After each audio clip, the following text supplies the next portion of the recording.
Hello everyone, welcome to DC teachers academy. जैसा कि आपको पता है कि हम डेली पॉलिटी के कुछ इम्पॉर्टेंट टॉपिक को डिस्कस करते हैं और लास्ट वीडियो में हमने डिस्कस किया था संघीय मंत्री परिषद के बारे में और आज हम बात करेंगे भारत की न्यायपालिका यानी इंडियन जुडिशरी के बारे में, जो कि आपके एग्ज़ाम के लिए बहुत ही ज़्यादा इम्पॉर्टेंट टॉपिक है। तो चलिए स्टार्ट करते हैं। देखिए, पहला क्वेश्चन है, भारतीय संविधान के किस भाग में संघीय, एक मिनट थोड़ा बड़ा कर लूँ इसको, संघीय न्यायपालिका का उल्लेख है? किस भाग में संघीय न्यायपालिका का उल्लेख है? तो मैं आपको बता दूं, भाग 5 में अध्याय 4, ठीक है, अध्याय कौन सा है? 4 के अनुच्छेद 124 से लेकर के 147 तक के जितने भी अनुच्छेद हैं, ठीक है, उसमें संघीय न्यायपालिका के बारे में बताया गया है। तो ये कब है? भाग 5 में है, ठीक है, भाग 5 में अनुच्छेद 124 से लेकर के अनुच्छेद 147 तक, ठीक है। इतनी बात आपको क्लियर हो गई। और भी मैं आपको बात बता दूं कि यह 1935 के भारत शासन अधिनियम द्वारा स्थापित जो संघीय न्यायालय था उसी का जो रूप है, उसी का प्रतिरूप है आपका भारत का जो सुप्रीम कोर्ट है। वो कहाँ से लिया गया है? 1935 के भारत शासन अधिनियम से लिया गया है। पहले जो फेडरल कोर्ट हुआ करता था वही अभी हमारा सुप्रीम कोर्ट है, उसी की तर्ज पे है, ठीक है। और अब आपको बता दूं कि भारत के पहले सुप्रीम कोर्ट के जज कौन थे? तो एच.जे. कानिया थे। कौन थे? एच.जे. कानिया, इसको भी याद कर लो, ठीक है, हीरालाल जे कानिया, ठीक है। ये भारत के सुप्रीम कोर्ट के पहले जज थे, ठीक है। इस समय कौन है? इस समय भारत का जो मुख्य न्यायाधीश कौन है उसका, सुप्रीम कोर्ट का? तो शरद अरविंद बोबडे इस समय क्या है? चीफ जस्टिस ऑफ इंडिया हैं, ठीक है। आगे बढ़ते हैं। Good evening, good evening Reena ji, good evening Umesh ji, good evening Meenu ji, good evening सभी लोगों को गुड इवनिंग, ठीक है। तो ये चीज़ ध्यान रखना, कुछ इंपॉर्टेंट पॉइंट मैंने आपको बता दिया। संविधान के व्याख्याकार और संरक्षक कौन हैं? तो देखो, संविधान का व्याख्याकार, संविधान में कोई भी किसी प्रकार की व्याख्या चाहिए, कोई भी एक्सप्लेनेशन चाहिए होता है या राष्ट्रपति को कोई सलाह चाहिए होती है तो वो कहाँ जाता है? सर्वोच्च न्यायालय से सलाह ले सकता है, ठीक है। अगर किसी के मौलिक अधिकारों का हनन हो रहा है तो तब तो भी वो कहाँ जाता है? सर्वोच्च न्यायालय में जाता है। तो हम ये कह सकते हैं कि संविधान का व्याख्याकार और संरक्षक कौन है? आपका सुप्रीम कोर्ट है, सर्वोच्च न्यायालय, ठीक है। आगे हम बढ़ते हैं। अगला क्वेश्चन है हमारा, भारतीय संविधान की व्याख्या करने का मुख्य अधिकारी कौन होता है? तो ये सर्वोच्च न्यायालय को इसका अधिकार दिया गया है। ऑप्शन नंबर यहाँ पे टी करेक्ट होगा, ठीक है। आगे बढ़ें। अगला देखिए, निम्नलिखित में से किसके अंतर्गत भारत में सर्वप्रथम सर्वोच्च न्यायालय की स्थापना हुई थी? किसके अंतर्गत हुई थी? तो मैंने ये आपको पहले ही बता दिया था। कौन सा था? जो सर्वोच्च न्यायालय की सबसे पहले स्थापना किस में हुई थी? आपकी रेगुलेटिंग अधिनियम 1773 में सबसे पहले हुई थी, ठीक है। लेकिन अभी जो करंट में हमारा फेडरल कोर्ट है उसी के आधार पर हमारे सुप्रीम कोर्ट को स्थापित किया गया है। वैसे तो रेगुलेटिंग एक्ट 1773 में हुई थी, ठीक है, सर्वोच्च न्यायालय की स्थापना। आगे बढ़ते हैं। भारत के सर्वोच्च न्यायालय की स्थापना हुई थी, कब हुई थी? भारत सरकार अधिनियम 1935 के अधीन, ठीक है, ये चीज़ ध्यान रखना। आगे बढ़ें। मूल रूप से संविधान में सर्वोच्च न्यायालय में मुख्य न्यायाधीश के अतिरिक्त कुल कितने न्यायाधीश की व्यवस्था हुआ करती थी? तो 7 न्यायाधीश पहले जो हुआ करते थे वो टोटल 8 हुआ करते थे, जिसमें एक आपका होता था चीफ जस्टिस और बाकी जो 7 हुआ करते थे वो आपके होते थे अन्य न्यायाधीश, ठीक है। और करंट में मैं आपको बता दूं, करंट में आपके टोटल हैं 31, एक इसमें आपका चीफ जस्टिस होता है और दूसरा बाकी जो 30 होते हैं वो अन्य न्यायाधीश होते हैं। ये मैं आपको क्लियर कर दे रहा हूँ, ठीक है। तो ये कब की बात है? ये वाली जो बात हम कर रहे हैं वो 1950 की कर रहे हैं और ये वाली जो बात है ये आपकी प्रेजेंट की बात है, ठीक है। आगे बढ़ जाते हैं। वर्तमान में सर्वोच्च न्यायालय में मुख्य न्यायाधीश के अतिरिक्त कितने न्यायाधीश का प्रावधान किया गया है? तो मैंने अभी बताया ना कि 31 है टोटल और एक आपका सीजे होता है, चीफ जस्टिस होता है, बाकी 30 जो होते हैं वो अदर होते हैं, ठीक है। Calcutta SC was oldest court in India. Sir Elijah Impey was the first, बिल्कुल सर एलिजा इम्पे जो 1773 में स्थापित किया गया था उसके जो जज थे, पहले अंग्रेजी जज थे, वो आपके थे सर एलिजा इम्पे, ठीक है। ये तो बिल्कुल उमेश गोयल जी ने बहुत बढ़िया आगे बढ़ें। उच्चतम न्यायालय के न्यायाधीशों की संख्या में वृद्धि करने की शक्ति किसके प्राप्त होती है, तो किसके पास होती है, तो वो संसद के पास होती है। ठीक है, संसद के पास होती है। ठीक, लेकिन 7 से कम करने का अधिकार नहीं है, 7 से कम नहीं कर सकती। देखो वृद्धि तो कर सकती है लेकिन इनकी संख्या 7 से कम नहीं कर सकती, ये चीज ध्यान रखना। आगे बढ़ते हैं। सर्वोच्च न्यायालय के न्यायाधीशों की निम्न में से कौन सी अर्हता होनी चाहिए, निम्न में से कौन सी अर्हता होनी चाहिए। तो यहाँ पर देखो, वह किसी एक या अधिक उच्च न्यायालय में लगातार 5 वर्ष तक न्यायाधीश के रूप में रह चुका हो, या फिर वह किसी एक या अधिक उच्च न्यायालयों में लगातार 10 वर्षों तक अधिवक्ता रहा हो, या फिर वह एक पारंगत विधिवेता हो, या फिर उपरोक्त में से कोई भी। ठीक है, तो यहाँ पर यह है ऑप्शन नंबर डी, उपरोक्त में से कोई भी अर्हता इसकी होनी चाहिए। ठीक है, ये सारी सही हैं। सर्वोच्च न्यायालय का जो न्यायाधीश बनने के लिए पहली अर्हता क्या होती है, वो किसी उच्च न्यायालय में ऐसे 2 या अधिक न्यायालय में लगातार कम से कम 5 वर्षों तक न्यायाधीश के रूप में उसने काम किया हो, या फिर किसी एक या अधिक उच्च न्यायालय में लगातार 10 वर्षों तक अधिवक्ता मतलब एडवोकेट रहा हो, या फिर राष्ट्रपति की नज़र में एक कानून को जानने वाला हो। ये इनमें से कोई भी अर्हता हो सकती है सर्वोच्च न्यायालय के न्यायाधीश बनने के लिए। आगे बढ़े। उच्चतम न्यायालय के मुख्य न्यायाधीश की नियुक्ति कौन करता है, तो कौन करता है, राष्ट्रपति करता है। ठीक है, राष्ट्रपति उसको शपथ दिलाता है, और जितने भी जज हैं, जैसे 31 जज हैं अभी टोटल, और इसमें जो भी वरिष्ठतम जज होता है उसी को हम बनाते हैं चीफ जस्टिस ऑफ इंडिया। ठीक है, आगे देखिए। भारतीय उच्चतम न्यायालय के न्यायाधीशों की नियुक्ति कौन करता है, तो नियुक्ति कौन करता है, राष्ट्रपति ही करता है। ठीक है, राष्ट्रपति ही उन्हें शपथ दिलाता है। ठीक है, आगे करते हैं। भारत के कार्यवाहक मुख्य न्यायाधीश की नियुक्ति कौन करता है।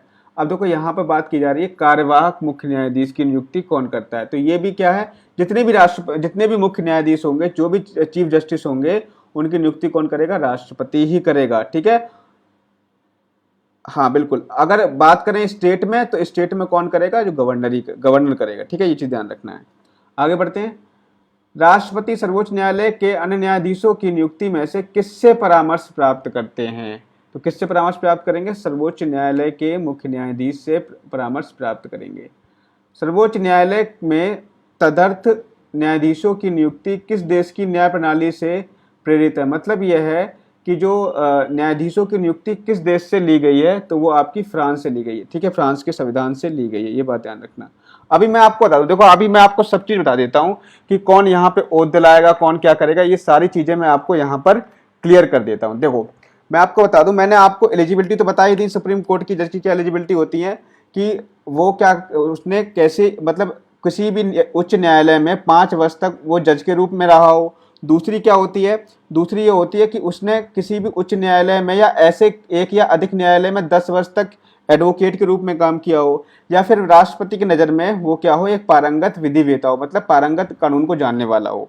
इसके अलावा अब मैं यहाँ पे बात करूंगा कि उसके लिए ओथ कौन दिलाता है। ठीक है, ओथ कौन दिलाता है, तो देखो मैं आपको बता दूं, ओथ अगर सुप्रीम कोर्ट की बात करें तो सुप्रीम कोर्ट का जो सीजीआई होगा उसको ओथ कौन दिलाएगा, उसको ओथ दिलाएगा आपका प्रेसिडेंट। कौन ओथ दिलाएगा, प्रेसिडेंट दिलाएगा।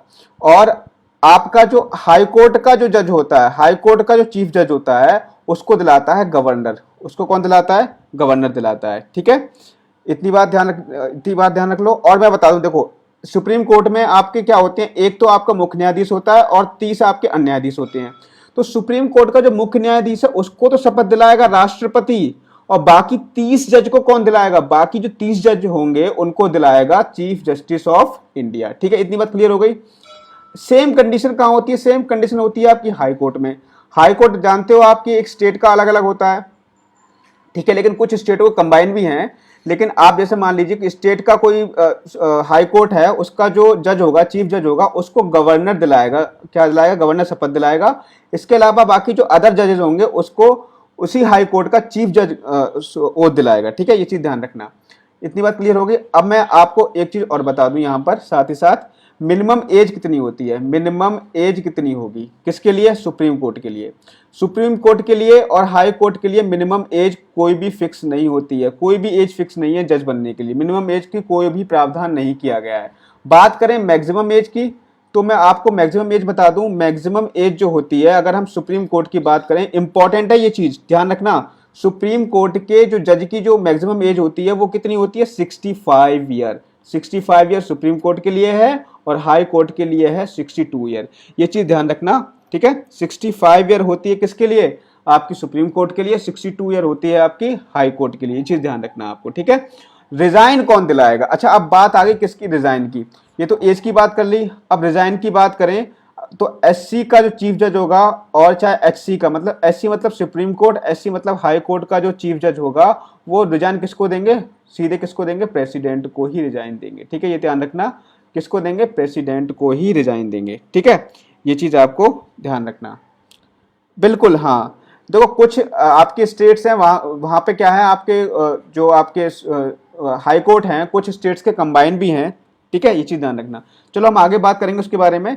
इतनी बातें आपको क्लियर हो गई, अब तो यहाँ पे इतनी बातें क्लियर हो गई होंगी, ठीक है। और चलो हम आगे बढ़ते हैं, सैलरी की बात कर लें।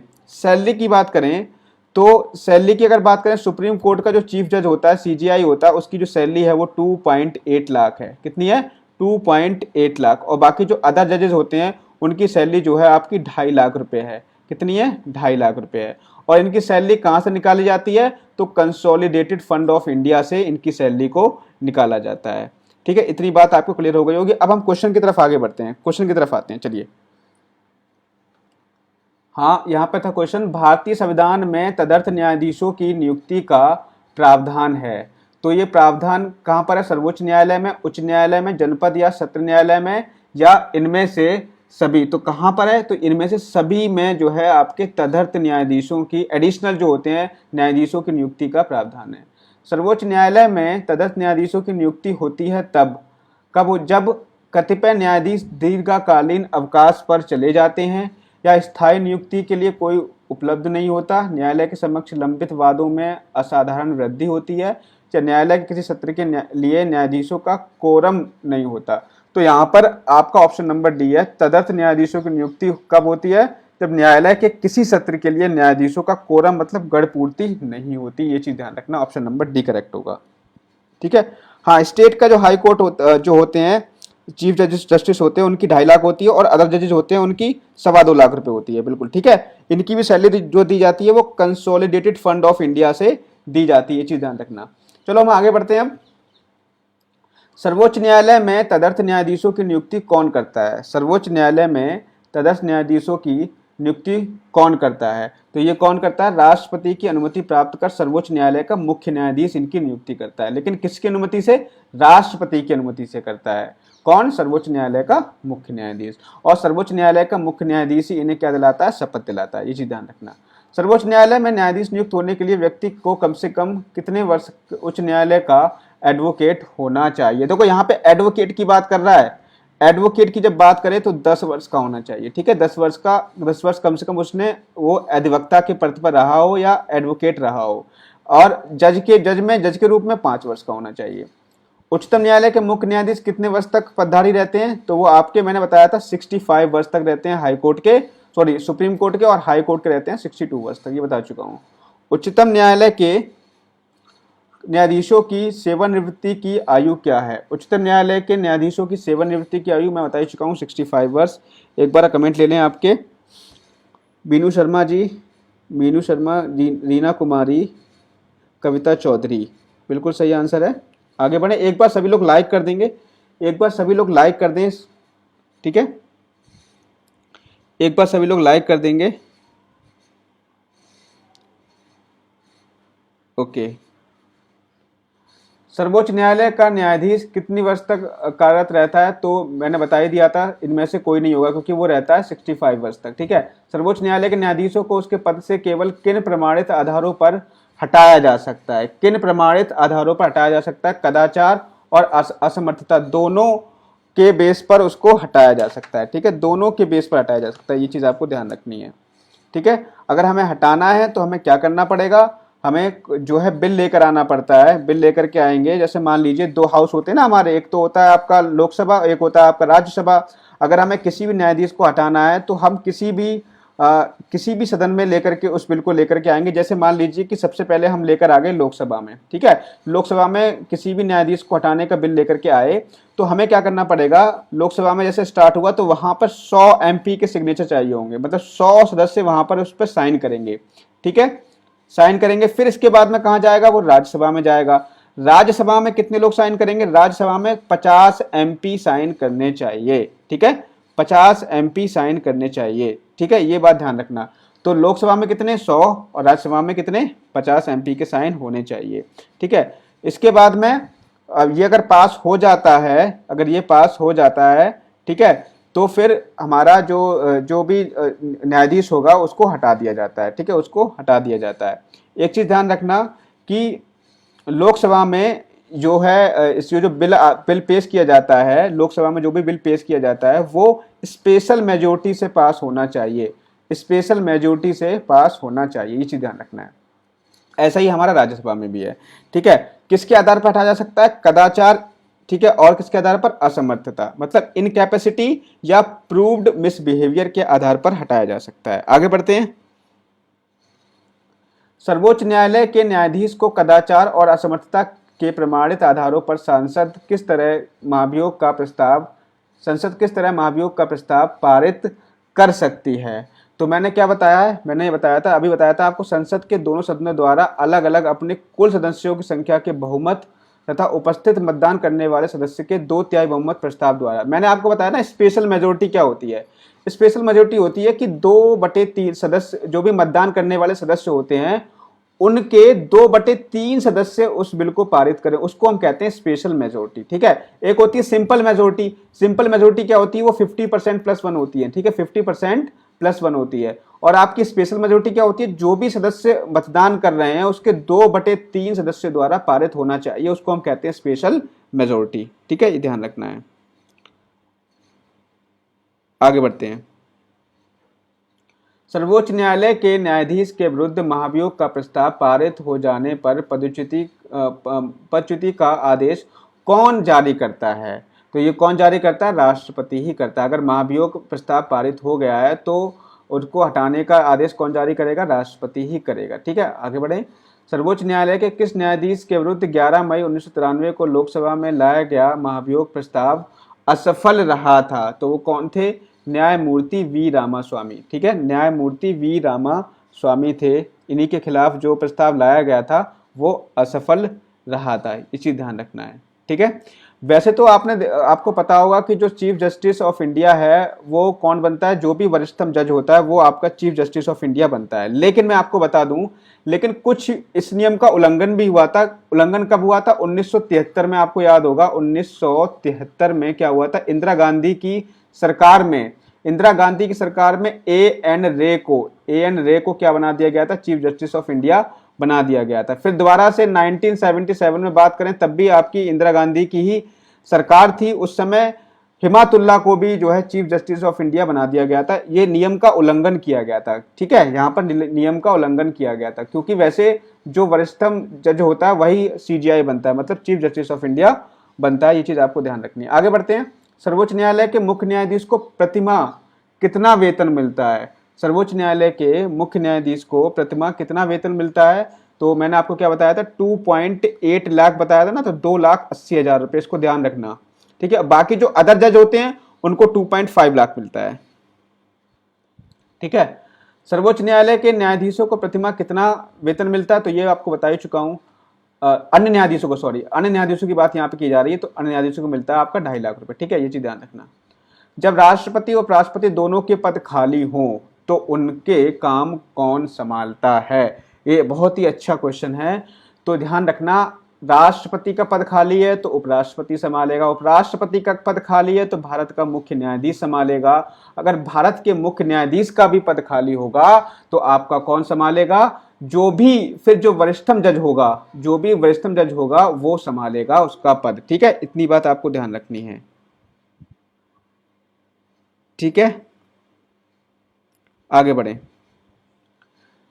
निम्नलिखित में से भारत के किस मुख्य न्यायाधीश ने राष्ट्रपति के रूप में काम किया था। किस मुख्य न्यायाधीश ने मुख्य न्यायाधीश भी रहे थे और वो आपके राष्ट्रपति भी रहे थे, तो जस्टिस M हिदायतुल्लाह रहे थे, ठीक है, ये चीज ध्यान रखना। आगे बढ़े। सेवानिवृत्ति के पश्चात सर्वोच्च न्यायालय के न्यायाधीश वकालत कर सकते हैं। किसमें? केवल सर्वोच्च न्यायालय में, केवल उच्च न्यायालय में, या आपके दोनों में? तो यहाँ पर किसी भी न्यायालय में नहीं कर सकते, किसी भी न्यायालय में नहीं कर सकते। सेवानिवृत्ति के पश्चात सर्वोच्च न्यायालय के न्यायाधीश वकालत किसी भी न्यायालय में नहीं कर सकते। आगे बढ़े। सर्वोच्च न्यायालय के अधिकार क्षेत्र में वृद्धि करने का अधिकार किसको है? तो ये चीज ध्यान रखना, वृद्धि करने का जो अधिकार है वो सिर्फ और सिर्फ संसद को है। वृद्धि करने का अधिकार तो है लेकिन कम करने का अधिकार नहीं है, ठीक है, और 7 से कम नहीं कर सकती। ठीक, आगे देखते हैं। सर्वोच्च न्यायालय में न्यायिक कामकाज के लिए किस भाषा का प्रयोग किया जाता है? तो अंग्रेजी भाषा का प्रयोग किया जाता है, ये चीज ध्यान रखना। सर्वोच्च न्यायालय किस संस्था का निरीक्षण कर सकता है? सर्वोच्च न्यायालय किस संस्था का निरीक्षण कर सकता है? तो सर्वोच्च न्यायालय जो है आपके अधीनस्थ न्यायालय का निरीक्षण कर सकता है, ये चीज ध्यान रखना। अब देखो मैं आपको बता दूं, जो हमारे जो जुडिशरी सिस्टम है भारत में, उसमें 3 प्रकार के आपकी न्यायपालिका यहाँ पाई जाती है। एक तो सुप्रीम कोर्ट पाया जाता है, उसके बाद में हाई कोर्ट पाया जाता है, और इसके नीचे आपका पाया जाता है डिस्ट्रिक्ट कोर्ट्स या जो भी अधीनस्थ न्यायालय होते हैं, ठीक है, वो पाए जाते हैं। 3 प्रकार के का यहाँ पर जुडिशरी सिस्टम है हमारे भारत में। 3 प्रकार के न्यायपालिका के 3 स्तर पाए जाते हैं, उच्चतम न्यायालय, उच्च न्यायालय, और आपके यहाँ पर हम कह सकते हैं जिला और सत्र न्यायालय, ठीक है। और आपका जो सुप्रीम कोर्ट और हाई कोर्ट होता है, सुप्रीम कोर्ट और हाई कोर्ट को मिलाकर के जो उसको हम क्या कहते हैं? इसको हम उच्चतर न्यायपालिका कहते हैं, हायर जुडिशरी कहते हैं। किसको? सुप्रीम कोर्ट को और हाई कोर्ट को मिलाकर के। और जो आपका डिस्ट्रिक्ट कोर्ट होता है, डिस्ट्रिक्ट कोर्ट को हम क्या कहते हैं? निम्नतर न्यायपालिका या लोअर जुडिशरी कहते हैं, ठीक है। हायर जुडिशरी में कौन कौन आ जाएगा? सुप्रीम कोर्ट, हाई कोर्ट आ जाएगा। लोअर जुडिशरी में आपके डिस्ट्रिक्ट कोर्ट्स आएंगे, ठीक है। डिस्ट्रिक्ट कोर्ट्स या आपके जो भी सबऑर्डिनेट जुडिशरी होती है वो उसमें आ जाती है, ठीक है। ये चीज आपको ध्यान रखना। तो यहाँ पे ध्यान रखना कि सर्वोच्च न्यायालय किस संस्था का निरीक्षण कर सकते हैं? तो अधीनस्थ न्यायालय का निरीक्षण कर सकते हैं। भारत में न्यायपालिका है, भारत में न्यायपालिका किस प्रकार की है? तो स्वतंत्र न्यायपालिका है। ऑप्शन नंबर ए सही होगा, सभी को पता होना चाहिए। तो भारत में न्यायपालिका का विकृत रूप है, तो कैसा है? एकीकृत रूप है, ठीक है। सॉरी, न्यायपालिका का रूप कैसा है? तो वो एकीकृत रूप है, ठीक है, ध्यान रखना, एकीकृत रूप है, इंटीग्रेटेड। राष्ट्रपति और उपराष्ट्रपति के निर्वाचन में विवाद मामलों को किसको प्रस्तुत किया जाता है? राष्ट्रपति और उपराष्ट्रपति के निर्वाचन में अगर कोई विवाद हो जाए तो मामले को वो कहाँ ले जाया जाता है? मामले को ले जाया जाता है सुप्रीम कोर्ट में, ठीक है। राष्ट्रपति के निर्वाचन में कोई विवाद हो या उपराष्ट्रपति के निर्वाचन में कोई भी विवाद होता है तो वो कहाँ जाता है? सुप्रीम कोर्ट में जाता है। बिल्कुल, रीना जी, उमेश जी, मीनू जी, शर्मा उर्मिला जी, सुनील नेगी जी, सभी लोग सही आंसर दे रहे हैं। सभी लोग क्या करेंगे? एक बार इस पोस्ट को लाइक कर देंगे, और जिन्होंने अभी तक इस पेज को फॉलो नहीं किया है तो इस पेज को फॉलो कर लेंगे। बाकी मेरा एक यूट्यूब चैनल है DC टीचर्स अकेडमी, उसको जा करके आप सब्सक्राइब कर लें, क्योंकि सारे वीडियो मैं यहाँ से डाउनलोड करके मैं वहाँ पे डाल देता हूँ, ठीक है। तो सारे वीडियो आपको इकट्ठे मिल जाएंगे वहाँ पे, कभी भी आपको रिवीजन करना हो तो वहाँ से रिवीजन कर सकते हैं। राष्ट्रपति और उपराष्ट्रपति से संबंधित चुनाव विवादों को सुलझाने का अधिकार उच्चतम न्यायालय को है। यह उसका मौलिक अधिकार है, परामर्शी अधिकार है, या पुनर्वाहिक अधिकार है, या बहुमुखी अधिकार है? तो यह उसका मौलिक अधिकार है, ठीक है। ये आपके संविधान में वर्णित है, संविधान में इसका वर्णन किया गया है, ठीक है। तो ये मौलिक अधिकार है। राष्ट्रपति कानूनी मामलों में किससे परामर्श ले सकता है? तो ये मैं आपको बता चुका हूँ, ये सर्वोच्च न्यायालय से परामर्श ले सकता है, ठीक है। उच्चतम न्यायालय को परामर्शदात्री बनाया गया है किसमें? आर्टिकल 143 में बनाया गया है, ठीक है। आर्टिकल 143 में उच्चतम न्यायालय को परामर्शदात्री बनाया गया। इसी के अंतर्गत राष्ट्रपति चाहे तो उच्चतम न्यायालय से सलाह ले सकता है, ठीक है। ये चीज ध्यान रखना। आप आगे बढ़ते हैं। अच्छा, सुप्रीम कोर्ट मतलब जो रिमूव करने की प्रक्रिया होती है जो न्यायाधीश को, वो किस आर्टिकल में है? वो आपके आर्टिकल 124 में, ये भी ध्यान रखना। जुडिशरी रिव्यू, न्यायिक पुनर्विलोकन का अधिकार किसको है? तो वो किसको है? उच्चतम न्यायालय को। ये भी इंपॉर्टेंट क्वेश्चन है, ठीक है। आगे बढ़ते हैं। भारत में न्यायिक पुनरीक्षण की शक्ति का प्रयोग किया जाता है, तो किसके द्वारा प्रयोग किया जाता है? केवल सर्वोच्च न्यायालय द्वारा। जुडिशियल रिव्यू जो है किसके द्वारा प्रयोग किया जाएगा? सर्वोच्च न्यायालय के द्वारा। देखो, जुडिशियल रिव्यू क्या होता है? अगर आपको लगता है कि ये जो न्याय हमें मिला है वो सही नहीं है, या आप दोबारा से एक बार और सुनवाई करना चाहते हैं, आप चाहते हो कि ये जो निर्णय आया है हमारे पक्ष में नहीं आया है, जो भी आपको लगता है, तो आप चाहो तो उसको जुडिशियल रिव्यू की पिटीशन डाल सकते हो। कहाँ पे? वो केवल सुप्रीम कोर्ट में ही डाल सकते हो, ठीक है। आगे बढ़ते हैं। उच्चतम न्यायालय के न्यायिक पुनरीक्षण कार्य का क्या अर्थ है? न्यायिक जुडिशियल रिव्यू का क्या अर्थ है? तो क्या है, कानूनों की संवैधानिक वैधता का पुनरीक्षण। ठीक है, कानूनों की संवैधानिक वैधता का पुनरीक्षण, ऑप्शन नंबर सी सही होगा। न्यायिक पुनरावलोकन का क्या अर्थ है? कि सर्वोच्च न्यायालय किसी भी राज्य के कानून को अवैध घोषित कर सकता है। ठीक है, जैसे मान लीजिए कि सुप्रीम आपके हाई कोर्ट से कोई डिसीजन आ गया, तो आप जाकर के वहाँ उसको सुप्रीम कोर्ट में ले जा सकते हो, और आपको लगता है कि वो कि कानून के विपरीत है या संविधान के विपरीत है, तो सुप्रीम कोर्ट उस पर सुनवाई कर सकता है। आगे बढ़ते हैं। न्यायिक पुनर्विलोकन में न्यायालय को निम्नलिखित अधिकार प्राप्त हैं। कौन से अधिकार प्राप्त हैं? यदि कोई कानून या आदेश संविधान के विपरीत हो तो उसे असंवैधानिक घोषित करना। देखो ये कई बार क्वेश्चन रिपीट हो गया, अब तो आपको क्लियर हो गया होगा 44 का ए। न्यायिक पुनर्विलोकन की व्यवस्था, जुडिशियल रिव्यू जो आपकी है वो कहाँ से ली गई है? तो ये यूएसए से ली गई है। ठीक है, भारत में कहाँ से ली गई है? यूएसए से ली गई है जुडिशियल रिव्यू की, ये मैं आपको पढ़ा चुका हूँ। केंद्र और राज्यों के विवादों का समाधान करना सर्वोच्च न्यायालय के किस क्षेत्राधिकार में आता है?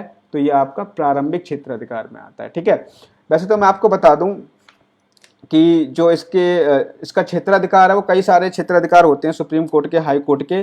जैसे आपका एक होता है ओरिजिनल जुरिडिक्शन होता है, और एक आपका रिट अधिकारिता होती है, इसके अलावा अपीलीय अधिकारिता होती है, कई सारी अधिकारिता होती है। ठीक है, विशेष अनुमति की अपीलें भी होती हैं, तो ये हम बाद में चर्चा कर लेंगे इसके बारे में।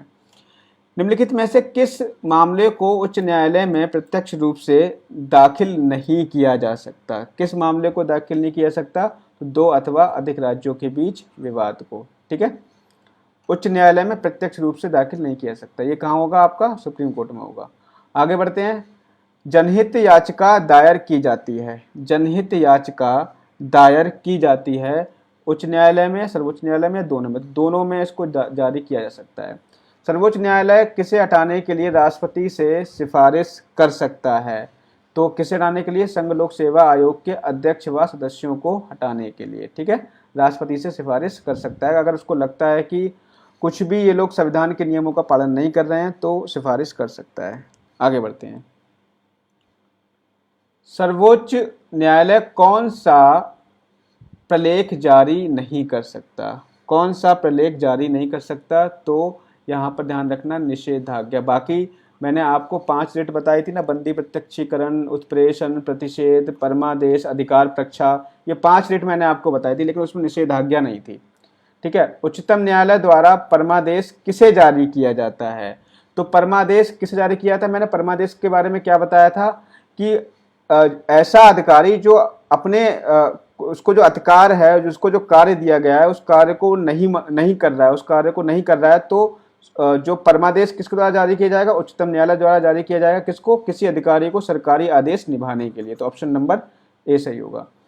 निम्नलिखित में से उच्च न्यायालय या उच्चतम न्यायालय की वह रिट आदेश कौन सा है जो किसी प्राधिकार को रद्द करने के लिए जाता है? तो ये कौन सा है? तो यहाँ पर ऑप्शन नंबर सी सही होगा, अधिकार प्रक्षा या रिट। ठीक है, अधिकार प्रक्षा या, देखो अधिकार प्रक्षा का मतलब यह है कि आपका क्या अधिकार है। मतलब कोई भी अधिकारी अगर किसी भी वो उस पद के लिए नहीं चुना गया लेकिन फिर भी उस पद पर कार्य कर रहा है, तो आप इससे पूछ सकते हो कि आप किस अधिकार से वहां पर कार्य कर रहे हैं। तो ये अधिकार प्रक्षा रिट जारी किया जाता है। ठीक है, आगे बढ़े। लाभ का पद परिभाषित हुआ है, लाभ का पद परिभाषित हुआ है सर्वोच्च न्यायालय द्वारा। ये चीज ध्यान रखना। कहते नहीं है कि जो प्रधानमंत्री बनने के लिए, राष्ट्रपति बनने के लिए योग्यता होती है, किसी भी लाभ के पद पर ना हो, तो वो कौन डिसाइड करता है? ये सर्वोच्च न्यायालय डिसाइड करता है। ठीक है, रीना कुमारी जी, मीनू शर्मा जी, रीना जी।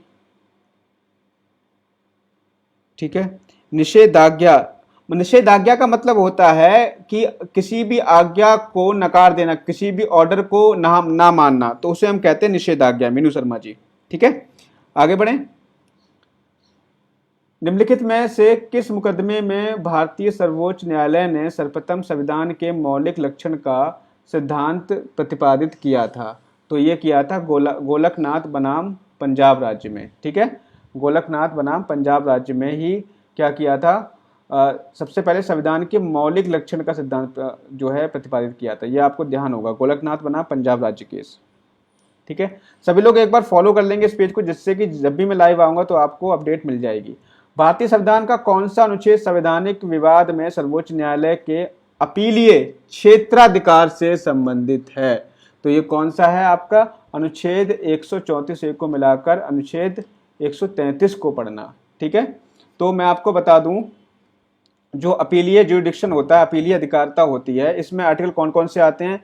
132, 133, 134 और 136।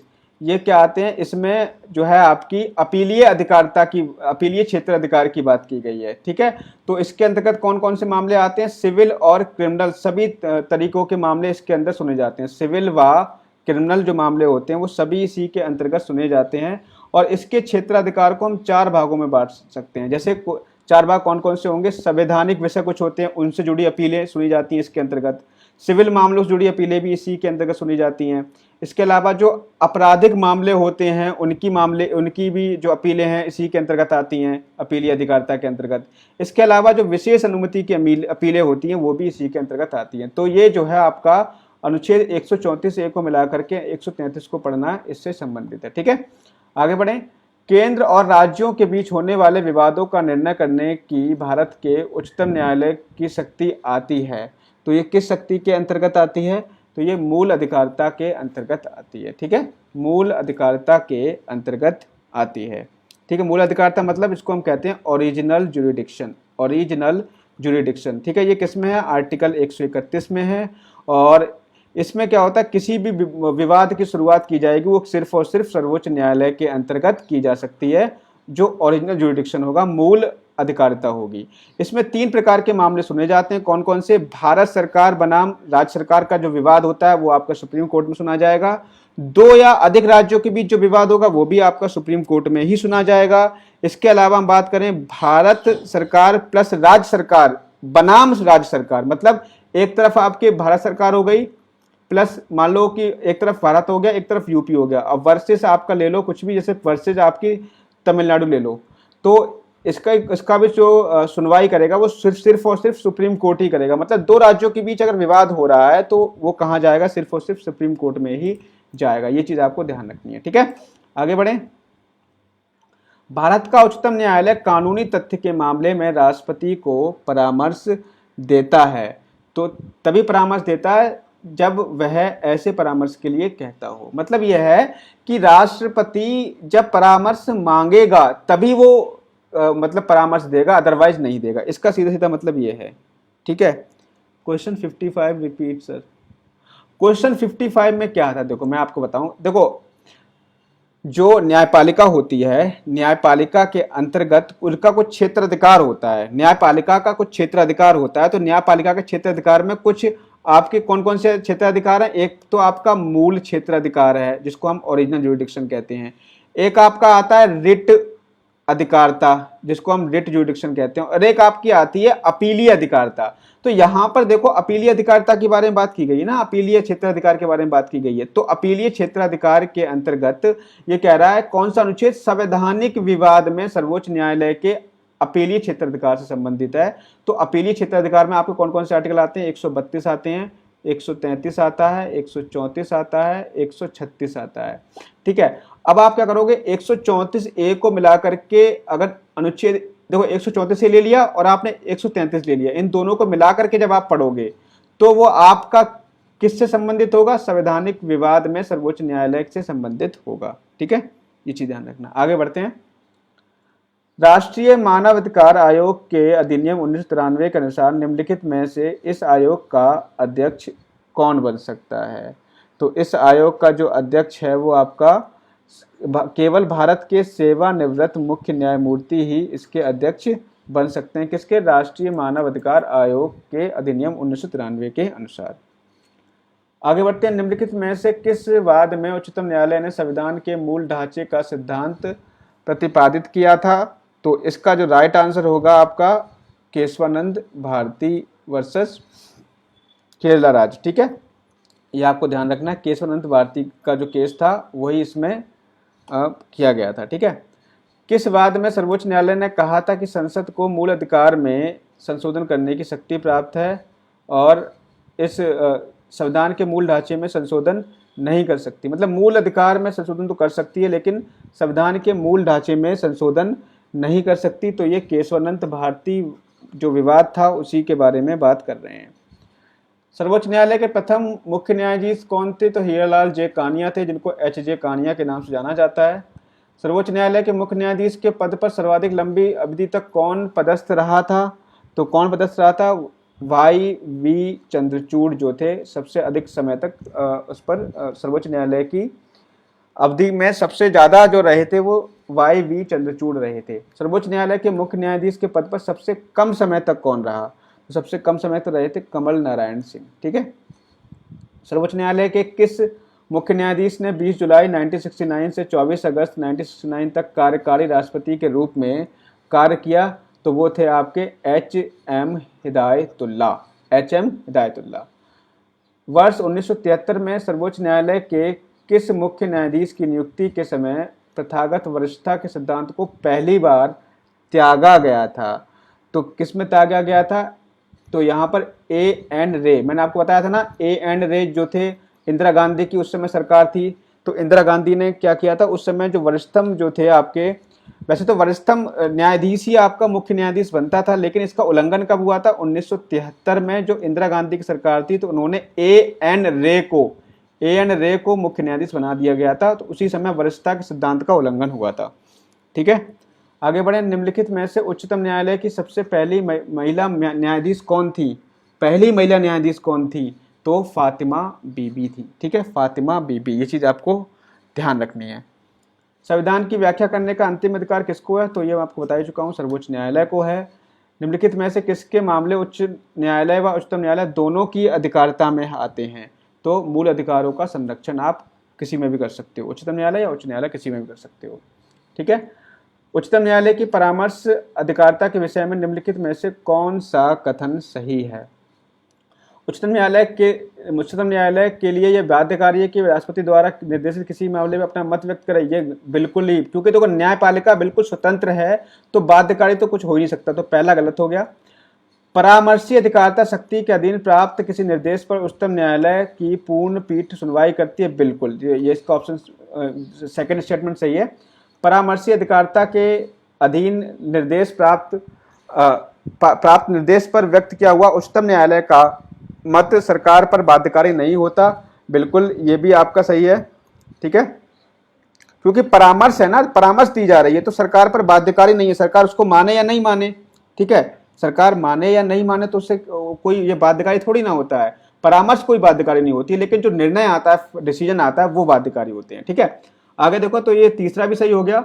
इसके अलावा उच्चतम न्यायालय को उसकी परामर्शी अधिकारिता की शक्ति के अधीन एक बार में केवल एक ही निर्देश भेजा जा सकता है। ये आपका गलत है। तो यहाँ पे 2 और 3 सही है, तो ऑप्शन नंबर यहाँ पे सी सही होगा। ठीक है। ऑनलाइन क्लासेस ये आपकी डेली चलती हैं, डेली आपकी चलती हैं ये। ठीक है, डेली आपकी चलती हैं 3:30 बजे, 3:30 बजे से चलेंगी डेली। आगे बढ़े। कौन सा अनुच्छेद सर्वोच्च न्यायालय को अभिलेख न्यायालय का स्थान प्रदान करता है? कौन सा अनुच्छेद है वो? तो ये है आपका अनुच्छेद 129। अनुच्छेद 129 सर्वोच्च न्यायालय को एज ए अभिलेख न्यायालय का स्थान प्रदान करता है। ठीक है। निम्नलिखित में से कौन सबसे पहली महिला वकील हैं जिनको सीधे उच्चतम न्यायालय के न्यायाधीश के रूप में नियुक्त किया गया था? बहुत ही इंपॉर्टेंट क्वेश्चन है। तो वो इंदु मल्होत्रा। ठीक है, इंदु मल्होत्रा हैं जिनको सीधे उच्चतम न्यायालय के न्यायाधीश के रूप में नियुक्त किया गया था। ये वकील थी, वकील से सीधे इनको पहुंचा दिया गया कहां पर? उच्चतम न्यायालय के न्यायाधीश के रूप में। ठीक है। परामर्शदायी अधिकार क्षेत्र के अंतर्गत उच्चतम न्यायालय किसी विधि के प्रश्न या जनता के लिए विशेष महत्व के तथ्य पर परामर्श देता है जो उसे भेजा जाए। तो उसे भेजा जाए कहाँ पर, किसके द्वारा? राष्ट्रपति के द्वारा। देखो, राष्ट्रपति को अधिकार होता है, वो क्या कर सकता है? उच्चतम न्यायालय से किसी भी मतलब संवैधानिक विषय के ऊपर परामर्श ले सकता है। आगे बढ़े। जब भारतीय न्यायिक पद्धति में लोकहित मतलब PIL लाया गया तब उसके मुख्य न्यायमूर्ति कौन थे? तो कौन थे? PN भगवती। मतलब PN भगवती ने ही इसको शुरू किया था, PIL को। ठीक है, PIL को शुरू करने वाले कौन थे? PN भगवती थे। सर्वोच्च न्यायालय में न्यायाधीश नियुक्त होने के लिए व्यक्ति को कम से कम कितने वर्ष तक उच्च न्यायालय का एडवोकेट होना चाहिए? तो मैं बता चुका हूँ 10 वर्ष तक होना चाहिए। इसके अलावा सर्वोच्च न्यायालय के न्यायाधीश भारत के राष्ट्रपति द्वारा हटाए जा सकते हैं। किसके कैसे हटाए जा सकते हैं? तो संसद में जब महाभियोग प्रस्ताव पारित किया जाता है उसके तर्ज पर इसको हटाया जा सकता है। सभी लोग एक बार इस पोस्ट को लाइक जरूर करके जाएंगे, और जिन्होंने अभी तक इस पेज को फॉलो नहीं किया है तो फॉलो कर लें, तभी आपको लाइव अपडेट मिलेगी। इसके अलावा DC टीचर्स अकेडमी जो यूट्यूब चैनल है उसको भी जाकर के सब्सक्राइब कर लें, क्योंकि वहाँ पर आपको ये वीडियो सारे वहाँ पर आपको मिल जाएंगे। कभी भी आपको रिवीजन करना हो तो वहाँ जाकर के रिवीजन कर सकते हो। मिलते हैं हम नेक्स्ट वीडियो में। अब आपसे कल मुलाकात होगी फिर से आपके कुछ इम्पॉर्टेंट क्वेश्चंस के साथ में। अभी आपका उच्च न्यायालय का टॉपिक बचा हुआ है, ठीक है, तो उच्च न्यायालय को भी डिस्कस करेंगे। इसके अलावा कुछ अधीनस्थ न्यायालय का भी टॉपिक बचा है, तो इन सभी को अभी डिस्कस करना बाकी है। मिलेंगे कल की क्लास में। आज 75 क्वेश्चंस आपको करा दिए हैं, बहुत ही इंपॉर्टेंट क्वेश्चंस थे, और आई होप कि ये क्वेश्चंस आपके लिए बहुत ही ज़्यादा हेल्पफुल होंगे। आपको और कुछ कोई क्वेरी करनी है तो आप यहाँ पे डाउट पूछ सकते हो, कुछ क्वेरी कर सकते हो।